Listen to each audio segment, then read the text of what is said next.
அந்த காலத்தில் குழம்பு வைக்கிற மெத்தடு எப்படி இருந்துச்சுன்னா, மசாலாலாம் அரைச்சிட்டு அதுக்கப்புறமா சட்டியில் கரைச்சி வச்சுட்டு அடுப்பை பற்ற வச்சுட்டு அதுக்கப்புறம் கொதிக்க விட்டு இறக்கிடுவாங்க. இறக்குனதுக்கப்புறம் தான் தாளித்து ஊற்றுவாங்க. இப்படி தான் குழம்பு வச்சுக்கிட்டு இருந்தாங்க. ஆனால் நல்லா டேஸ்ட்டாக இருக்கும் பார்த்துக்கோங்க. குழம்பு சூப்பராக இருக்கும். இப்போ நம்ம வந்து அதே மாதிரி மெத்தடில் தான் செய்ய போகிறோம். எப்படி செய்கிறதுன்னு பார்க்கலாம். உருளைக்கிழங்கு 1/2 கிலோ எடுத்திருக்கேன், 5 முட்டையை எடுத்திருக்கேன். அதில் உப்பு போட்டு ஒரு விசில் அடிச்சுட்டு இறக்கி வச்சுருங்க. அதுக்கப்புறம் பார்த்திங்கன்னா ஒரு சவுச்சவு எடுத்திருக்கேன். அதுக்கு தோல் சத்தி எடுத்துகிட்டு சின்ன சின்ன பீஸாக கட் பண்ணி எடுத்துக்கோங்க. சட்டியை அடுப்பில் வச்சுட்டு கொஞ்சோண்டு எண்ணெயை ஊற்றிக்கோங்க. இது கூட வந்து சின்ன வெங்காயம் போட்டுக்கோங்க. ஒரு துண்டு இஞ்சி 10 பூண்டு பல் போட்டு லைட்டாக வதக்கிக்கோங்க. இது கூட வந்து பெருஞ்சீரகம் வந்து 1 டீஸ்பூனு, 1/2 டீஸ்பூன் வந்து சின்ன ஜீரகம் போட்டுக்கோங்க. இது லைட்டாக வதக்கிட்டு அதுக்கப்புறம் இது கூட வந்து தக்காளி சேர்த்துக்கலாம். 3 தக்காளியை வந்து பொடிசாக கட் பண்ணியிருக்கேன். வதக்கிறதுக்கு ஏற்ற மாதிரி கட் பண்ணால் போதும், ரொம்ப பொடிசாக கட் பண்ண தேவையில்லை. இப்போ இந்த தக்காளி வதங்குறதுக்கு ஏற்றாப்புல நம்ம வந்து இதுக்கு உப்பு போட்டுடலாம். உப்பு போட்டுட்டு லைட்டாக அதுக்கப்புறம் வந்து மஞ்சள் தூள் போட்டுக்கோங்க. 2 துண்டு பட்டை போட்டுக்கோங்க. 2 பீஸு வந்து ஏலக்காய் போட்டுக்கோங்க. ஒரு 4 கிராம்பு போட்டுக்கோங்க. ரொம்பவும் இதுக்கு மசாலா தேவையில்லை. போட்டுட்டு நல்லா வதக்கிக்கோங்க. வதக்குனதுக்கப்புறம் இது கூட தனி மல்லித்தூள் தான் எடுத்துக்கணும். அது வந்து 2 டீஸ்பூன் போட்டிருக்கேன்.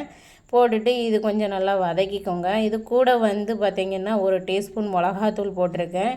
நான் பச்சை மிளகா போட மறந்துட்டேன் ஆரம்பத்துலேயே, அதனால் இப்போ போட்டேன். அது வந்து நல்லாவே வதங்கவே இல்லை. கடைசியில் அது தனியாக எடுத்து வச்சுட்டு தேங்காய் கூட நான் வதக்கி எடுக்க போகிறேன். இப்போ இந்த மசாலாவை வந்து ஆற வச்சிடலாம். அடுத்த கடாயில் வந்து கொஞ்சோண்டு எண்ணெய் ஊற்றிட்டு இதை வந்து தேங்காவை போட்டுடலாம். தேங்காய் இது வந்து ஒரு 3 10 தேங்காய். இதை வந்து நல்லா ஓரளவுக்கு நல்லா இதில் தண்ணி சத்து இழுக்கிற அளவுக்கு நல்லா வதக்கி எடுத்துக்கோங்க. அப்புறமா நிறம் மாறும், அந்த அளவுக்கு வதக்கி எடுத்துக்கோங்க. அந்த பச்சை மிளகா வதங்கலை பார்த்திங்களா, அதையும் இதையும் கூட போட்டு நல்லா வதக்கி எடுத்துக்கோங்க. நல்லா இது வந்து ஒரு வாசனை வரும் இந்த தேங்காய் வதக்கும் போது. அந்த அளவுக்கு வாசனை வந்ததுக்கப்புறம் அதை இறக்கி விட்ருங்க. நம்ம வதக்கி வச்சுருந்த அந்த வெங்காயம் தக்காளி எல்லாமே நல்லா ஆறிடுச்சு. அதுக்கப்புறம் நல்லா அரைச்சி எடுத்துக்கோங்க. சட்டியில் நான் இப்போ வந்து அடுப்பு பற்ற வைக்கலை. பற்ற வைக்காமலே இதை வந்து மசாலாலாம் ஊற்றிடுங்க. நம்ம தேங்காயும் அரைச்சாச்சு. அதெல்லாம் ஊற்றிட்டு நல்லா இதுக்கு தேவையான தண்ணியெல்லாம் ஊற்றிட்டு நல்லா கரைச்சி வச்சுக்கோங்க. ரொம்பையும் தண்ணி ஊற்றிடாதீங்க. ஏன்னா தேங்காய் வந்து கொதிக்கும் போது அப்படியே வந்து தண்ணி மாதிரி ஆயிரும். ஃபஸ்ட்டு கெட்டியாக தெரியும் மசாலாலாம் போடும்போது, அப்புறமா கொதிக்க கொதிக்க தண்ணி ஆயிரும். அதனால் திட்டமாக தண்ணி ஊற்றி வச்சுக்கோங்க. இப்போ நான் வந்து அந்த முட்டை உருளைக்கிழங்கு எல்லாம் வெந்துருச்சு. அதெல்லாம் தோல் எல்லாம் உரித்து எடுத்துட்டு சவு அதுக்கப்புறம் முட்டை எல்லாத்தையுமே சேர்த்தாச்சு. இதுக்கு வந்து உப்பு சேர்த்துக்கோங்க. உருளைக்கிழங்கு கூட நம்ம உப்பு போட்டு அவிச்சிருந்தாலும் மேலும் வந்து நம்ம மசாலாவில் வந்து கொஞ்சம் உப்பு சேர்த்துக்கோங்க. உப்பு பார்த்துக்கிட்டு சேர்த்துக்கோங்க. அதுக்கப்புறம் கொதிக்க விட்டுடலாம். இந்த அளவுக்கு கொதிக்கி வந்துருச்சு பாருங்கள். நுர கூடி வந்திருக்குது. இப்போ அதை நல்லா கொதிக்கணும்.